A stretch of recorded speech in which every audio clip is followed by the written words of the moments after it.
बड'लेण्ड बुब्लि अनसायगिरि गासैबो नोंथांमोनखौ आंनि गोसो गोरबोनिफ्राय बरायनानै लादों। चिरां जिल्ला बिजिनिनिफ्राय आं मोगथां बर'। नंगौ, बर' हारिनि गेजेराव मोनसे जोबोद गोजोनथाव आरो गोग्गाथाव बाथ्रा जे आसामनि बयनिख्रुइ देरसिन आनजाद जे APSC आनजाद, बे आनजादाव बर'निनो फिसा 14 बर' फरायसाफ्रा मोजाङै मोजां उथ्रिसारनो हादों। बिथांमोननि उथ्रिसारनाया बर' हारिनि मोनसे जोबोद गोग्गाथाव आरो इयुन जोलैफोरनि जाफुंसारनायनि मोनसे बिदिन्थि। बिथांमोना जोंनि बर' हारिनि हाथरखि अलंबार। मख'जाथावदि चिरां जिल्ला बिजिनिनि सिङाव थानाय सुदेमपुरि गामिनि थागिबि खरेन गयारि आरो मृणाली गयारिनि अनजालु फिसाज्ला प्रसान्त गयारियाबो 57 रेंक लानानै ACS महरै सायख'जादों। बे समाव जोङो बिथांनि न'आव दंफैयो। बिथाङा माबायदि फरायनायनि गेजेरजों नैबे आनजादखौ जाफुंसारनो हादों आरो नैबे आनजाद जाफुंसारनाय हानायनि गुदियाव मा दङ, गासैबो बिथिंखौ सावरायनो थाखाय जोङो बिथांनि न'सिम फैनाय जादों। बिथाङानो जादों प्रसान्त गयारि। दा बिथांनिफ्राय गाव उन्दै समनिफ्राय नैबे समसिम गावनि जाफुंसारनायनि गुदियाव मा दं, गासैबो बिथिंनि फारसे बिथांनिफ्राय जों मिथिनानै लागोन आरो बिथांजों सावरायगोन। गिबि नोंथांखौ बड'लेण्ड बुब्लिनि जानानै बरायग्रोनानै लाबाय।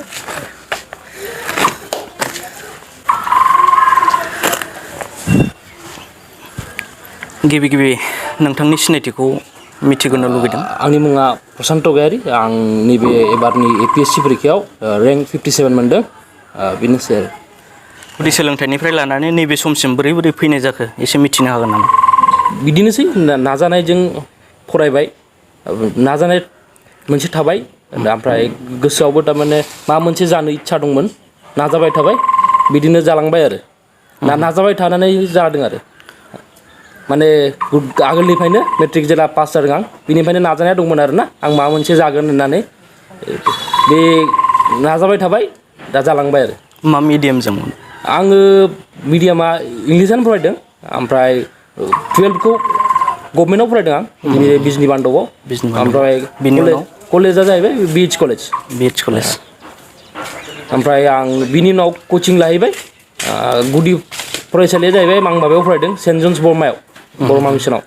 ओमफ्राय आं डिग्रि पास जानायनि उनाव कचिं लादों आरो। डिग्रिखौ बबेयाव लायामोन? आं BH कलेजाव लादों। BH कलेजाव। कचिंआ बबेयाव लानाय जाया? आं कचिंआ दिल्लीयाव लादों, बाजिराव मोननाय कचिंआव लादों आरो ना। नोंथाङा नैबे ACS जानायनि जे थांखिफोर दंखायोमोन नामा? आङो थांखिया, आं IAS जानो नागिरदोंमोन। आं APSCबो होदों, खननैसो आं। ओमफ्राय खननै मेन्स लिरदों। एबार मोनदिया आरो, एबार नाजाबावगोन। थारमाने थांखिया दंबावो? थांखिया दङ। थांखिखौ सहैनो थाखाय नोंथाङा माबायदि फरायदोंमोन?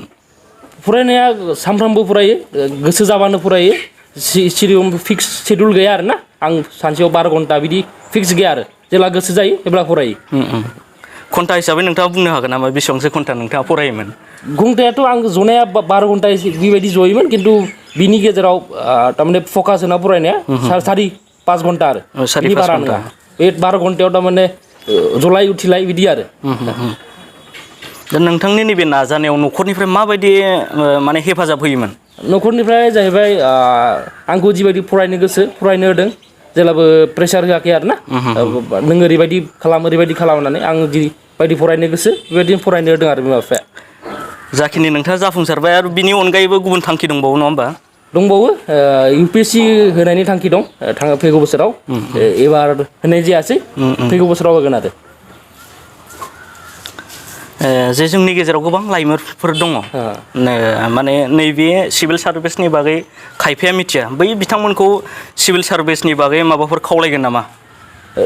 गोसो दंबा नाजानांगौ, गिनो नाङा। आं हाया होननानै, हायो। आंबो बारा एकाडेमिकेलि बारा साक्सेसफुल नङा आरो ना। जेरखम आं बिराद जे टप फार्स्ट जादोंमोन बिदि नङा, आंबो नाजानायनि जादों नोंसोरबो नाजाबानो मोनगोन नाजायोब्ला जाफुंसारनो हायो नामा नाजायोबा हायो नाजानायानो मेन आरो ना खस्थ' खालामनांगोन आं HSLC आव माबा 76 पॉइंट सामथिं मोनदोंमोन आरो ना आं बावबाय मोजां आं कारेक्टखौ मिथिला आरो जायखिया 76 सामथिं मोनदोंमोन ओमफ्राय आं HS आव साइन्स लादोंमोन ओमफ्राय 83% मोनदों ओमफ्राय स्पेसियेलि नोंथाङा माने नोंथांनि नैबे जाफुंसारनायाव सोरखौबाबो थेंक्स होनो सानगोन नामा आं बिमा बिफा थाहैबाय आरो गावनि निजेनि खस्थ' बिमा बिफाया आंखौ आं जेरै गोसो बेबायदिनो फरायनो चान्स होदों आरो जेबो बुङाखै नाजाबाय थानोबो चान्स होदों आं जेला UPSC आव फेल जादोंबाबो जेबो बुङाखै चान्स होबाय थादों आरो ना आं फरायनो थाखाय बेनो आरो साबायखर थाबाय बिमा बिफानिसिम APSC आव जेने खेबबैसो जाखो होनाया ना बेनो प्रथम आं बेनो फार्स्ट आरो APSC आव फार्स्ट एटेम्प आं 2018 आवसो ग्रेजुवेट जादों नालाय बेनो फार्स्टमोन 2020 आव एबार फार्स्टआव मोनबाय आरो मिडियाम हिसाबैथ' इंलिस आरो बर' थाबाय जे बर'निफ्रायबो जाया नङा जायो इंलिसनिफ्रायबोथ' जाया नङा जायो दा खायफाया माने बर'निफ्राय हाया बेबायदि बुंनो नागिरो नालाय जेबो नङा बर'आवबो लिरजायो एन्सारफोरखौ जेबो नङा नों बर' मिडियाम जुदि इंलिस टाफ मोनोबा बर'जोंबो जेबो नङा आरो हायो लिरनो मेइनलि बुस्थुआ माबार माने नाजानाय आरो खालि बर'आव मोनसे दिगदार दं आरो बे निउस पेपारफोरखौ माबा मोजां निउस पेपार इन्डियान एक्सप्रेसफोरखौ मोननो दिगदार जायो आरो बर' लेंगुवेजाव बेल' दिगदार थारमाने कारेन्ट एफेयार्सखौ होनो सिभिल सार्भिस प्रिपेरेसनाव बेखौ मोननो नागिरा आरो बर' लेंगुवेजावबा आरो स्टाडि मेटेरियेल्सआबो एसे दिगदार जायो बाखि थिगानो आरो नों लानो गोसोबा लानो हायो बर'आवबो गोबां फरायसाफ्रा नोंथांबायदि थांखि लानानै फरायगासिनो दं नाथाय लामाखौ मोनाखै बिथांमोननि थाखाय नोंथाङा माबाफोर खावलायगोन नामा गिनो नाङा नाजानांगौ थांखि मोनसे थायोबा नाजाबाय थानांगौ आरो गिनो नाङा आं हानाय नङा बिदि टाइपनि फैसाफोर गैया फैसाया बारा नाङा बेफोराव नों नाजानायनि सायावसो लेखाफ्राबो अनलाइन मोनजोबो आरो नांगौबा जों दं बिनो हागोन हेल्पखौ जेबो नङा आरो हायाबा जेला जों मोनखाबाय जेला सार्भिसाव जोंनाव हेल्प बिनो हागोन आरो जेबो जों अलवेज वेलकाम नङा हेल्प लानो हागोन आं जेबो नङा लेखाफोर नांगौबाबो बिनो हागोन जेबो नङा आं होगोन आरो हेल्पखौ उन्दै समनिफ्राय नोंथाङा थांखि दंखायोमोन ना बले ससे समनिफ्रायसो लानाय जायो नैबे थांखिखौ आं मेट्रिक पास जानायनि उनावसो सानदों आरो ना आं बेखौ जागोन होननानै मानसिफ्रा बे समाव बिराद प्रेसार होदोंमोन आरो ना डाक्टार जा इन्जिनियार जा होननानै थारमाने आंहा क्लास 10 आव थांखि दंमोन आरो ना आं माबा सिभिल सार्भिस जागोन सार्भेन्ट जागोन होननानै बेनोसै आरो गोबां रायजो राजा दल संगठननिफ्राय नोंथांखौ बरायनो फैनाय जादों गोसोआव माबायदि मोनदों मोजां मोनदों आंखौ फैदों आंबो बिसोरबो फैनायखौ गोजोननाय मोनदों आरो जाया फैनो लुबैदों फैजायो जेबो नङा आंबो मोजां मोनो फैबा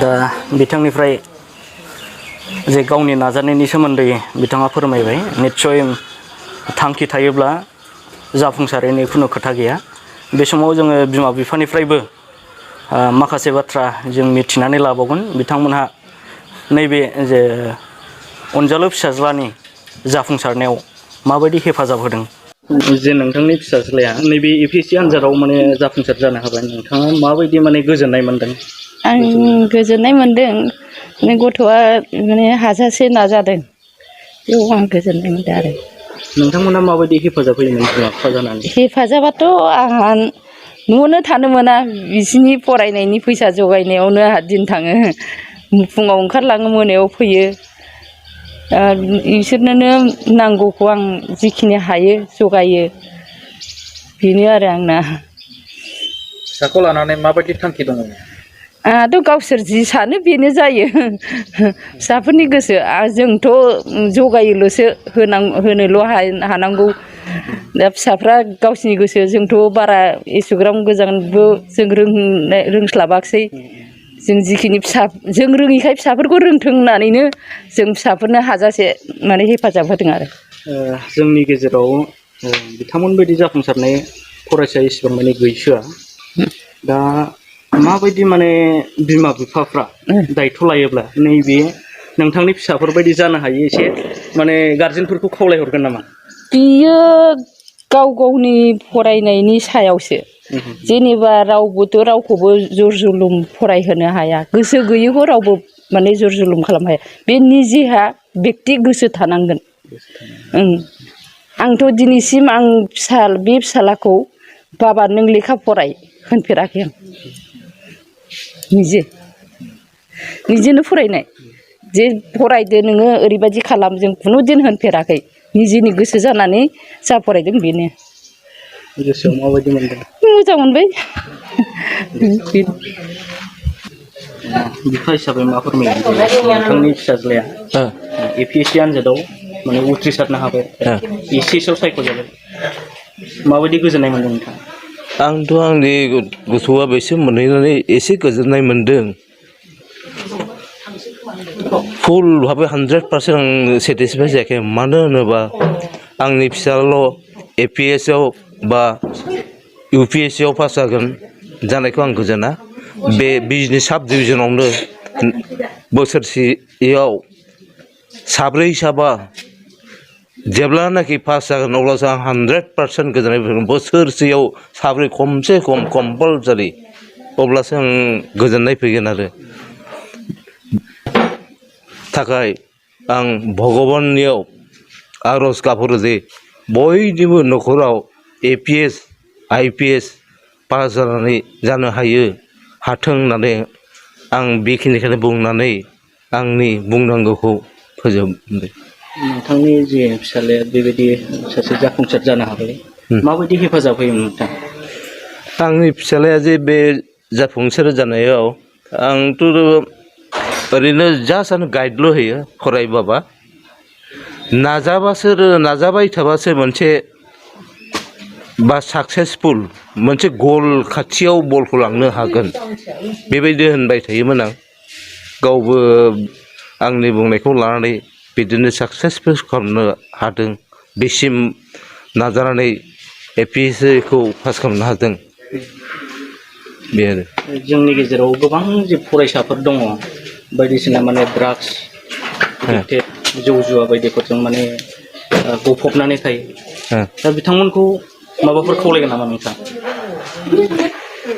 थारमाने जोंनि ओनसोलाव जितु प्रजन्म हौवासा हिनजावसा जाहाथे फरायफुनाय जाहाथे बिथांमोनाबो नाजायो आंनि फिसाज्ला बायदि नाजायो नाजानानै पास जानो हायो बेखिनिखौनो आं भगबाननि खाथियाव आरज गाबहरबाय जोलुर मोजां मोनग्राफोरनि थाखाय गोजोनथाव खौरां गिबि खेबनि थाखाय बिटिआर हालामाव सेथि खेब ISPL आ खुंफुंजागोन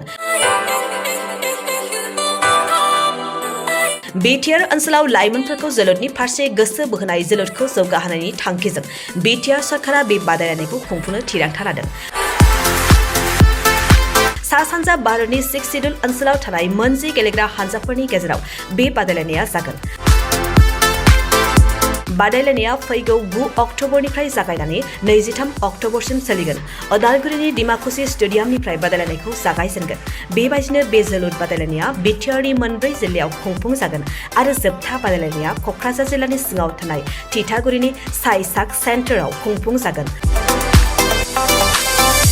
बादायलायनायाव देरहासार जानाया ट्रफिजों लोगोसे 3 लाख रां सेथि रानार्स आपआ ट्रफिजों लोगोसे 2 लाख रां आरो नैथि रानार्स आपआ ट्रफिजों लोगोसे 1 लाख रां मोनफुंनो हागोन 6 सिडुल ओनसोलाव थानाय मोनजि काउन्सिलफोरनिफ्राय बाहागो लाफैगोन फारि बायदियै Tripura tribal areas autonomous council Khasi hills district autonomous council जयन्तिस hill district autonomous council Garo hills district autonomous council Lai autonomous council Mara autonomous district council Chakma district autonomous council Karbi Anglong autonomous council Dimasa Hasao autonomous council Bodoland territorial reason